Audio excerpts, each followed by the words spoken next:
Hello, everyone, and welcome to my Bachelor Nation 24 channel, I hope. Everyone is having a wonderful day. Before we begin, please hit the subscribe button and give this video a thumbs up. The Golden Bachelorette. Do Joan and Chock's families approve of their relationships? Their children may not all be on board.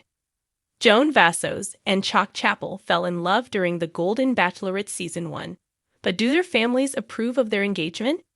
61-year-old Joan was no stranger to looking for love on national television. The private school administrator from Maryland made her television debut during the Golden Bachelor Season 1. The spin-off broke ground as the first dating show to focus on the love lives of people in their golden years, and Joan wanted to be part of this historical series.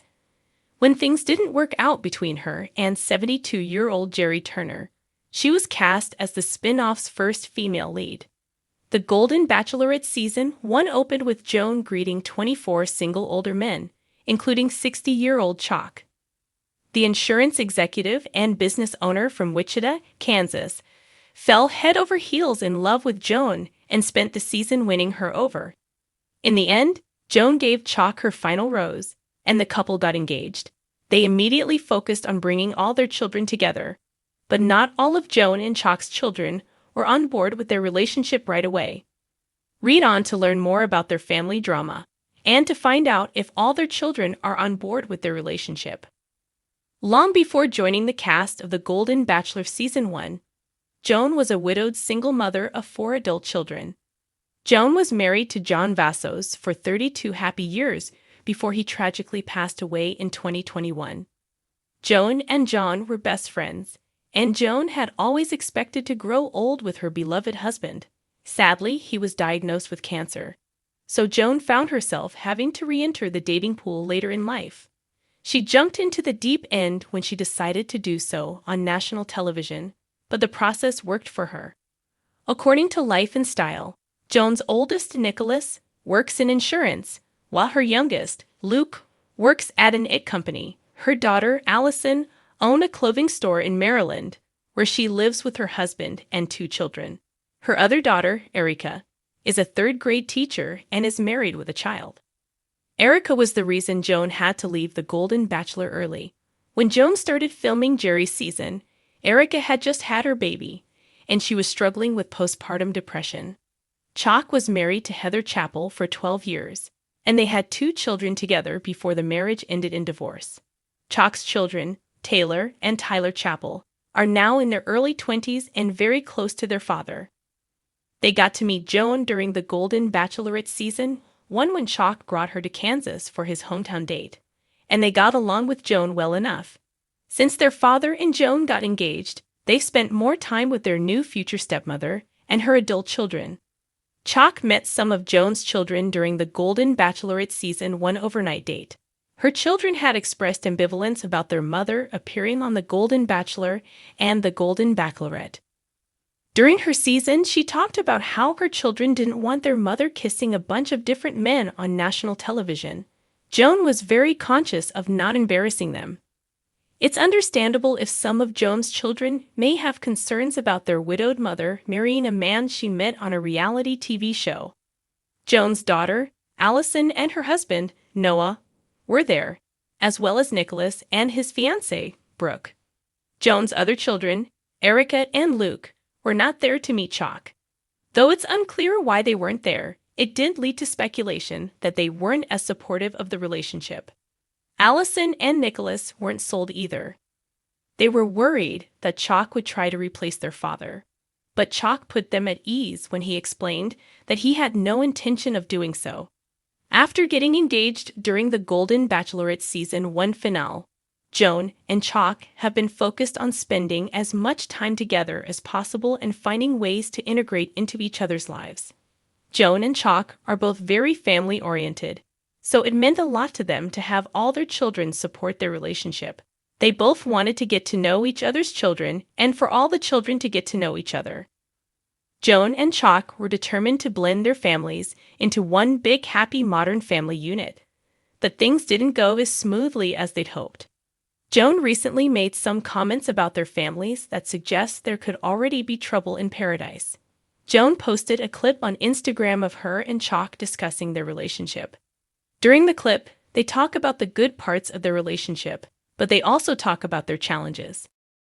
The Golden Bachelorette has captivated audiences with its tales of love, redemption, and second chances, but no storyline has been as heart-tugging and layered as Joan Vasso's and Chock Chapel's budding relationship. As the dust settles from hometown visits and the pressure mounts with the looming final, one question lingers. Do their families approve of their relationship? The answer, it seems, is as complex as the love story itself. While Joan and Chock are ready to take their leap of faith, their children, the anchors of their lives, may not all be on board. Joan's tight-knit family, protective or overbearing. For Joan Vassos, family is everything. Her 3 children have been her steadfast pillars since the passing of her late husband.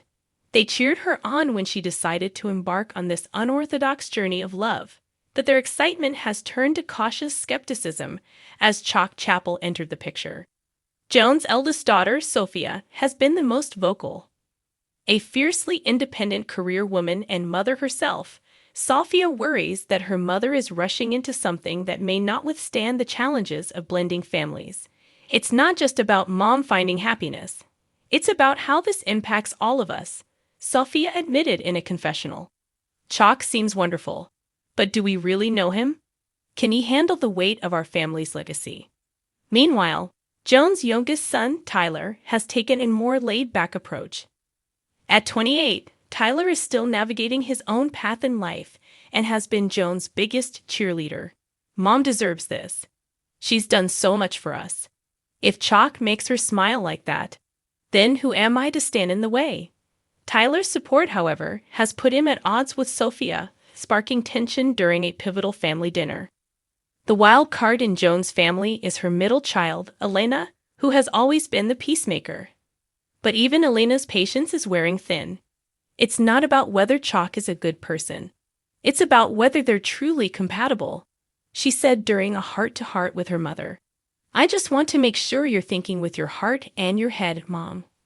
Joan, ever the diplomat, has reassured her children that their opinions matter, but she's also drawn a line in the sand. I love you all deeply, but this is my journey. I've spent years putting everyone else first. It's time for me to find happiness, and I think I've found that with Chock, she told them tearfully. Still, the tension is palpable, and it's clear that her children's reservations are weighing heavily on her. Chock's free-spirited clan, a divided house. Chock Chapel, the ever-charming widower with a twinkle in his eye, comes from a more unconventional family background. His 3 children, Harper, Nate, and Zoe, are a mix of free-spirited adventurers and fiercely opinionated individuals. While Chock's laid-back demeanor has won over Joan, his family's reception to their relationship has been a mixed bag. Harper, Chock's eldest daughter and a yoga instructor in Sedona, has been a beacon of positivity. Dad deserves this. Joan seems like a wonderful woman. She brings out a side of him that I haven't seen since Mom passed, Harper gushed during a family brunch. Harper's unwavering support has been a source of comfort for Chock, but her siblings haven't been as enthusiastic. Nate, Chock's middle child and a tech entrepreneur, has been the most skeptical. A pragmatist at heart, Nate has questioned whether Joan and Chock's whirlwind romance can withstand the realities of their vastly different lives. Dad's always been a dreamer, Nate said in a private interview. But love isn't just about grand gestures. It's about compromise, and I'm not sure Joan's world and ours can coexist. Zoe, the youngest and a free-spirited artist, is torn between her love for her father and her own apprehensions. I want Dad to be happy, but it's hard to see someone new stepping into Mom's shoes, she admitted, her voice tinged with vulnerability. Zoe's hesitations have resonated deeply with Joan, who has made a concerted effort to honor Chock's late wife's memory while carving out her own space in his life. Chock, ever the optimist, has tried to bridge the gap between his children and Joan. It's not about replacing their mother. It's about finding joy in the life I have left, he told his kids during an emotional family meeting. But even his heartfelt words haven't completely eased the underlying tensions. A tumultuous meeting of the families. The moment that had everyone talking was the first meeting between Joan and Chock's families, set at a picturesque vineyard. The gathering was meant to be a celebration of love, but quickly turned into a crucible of emotions. Joan's daughter Sophia and Chock's son Nate found themselves in a heated debate about the practicalities of their parents' relationship, while Tyler and Harper bonded over their shared desire to see their parents happy.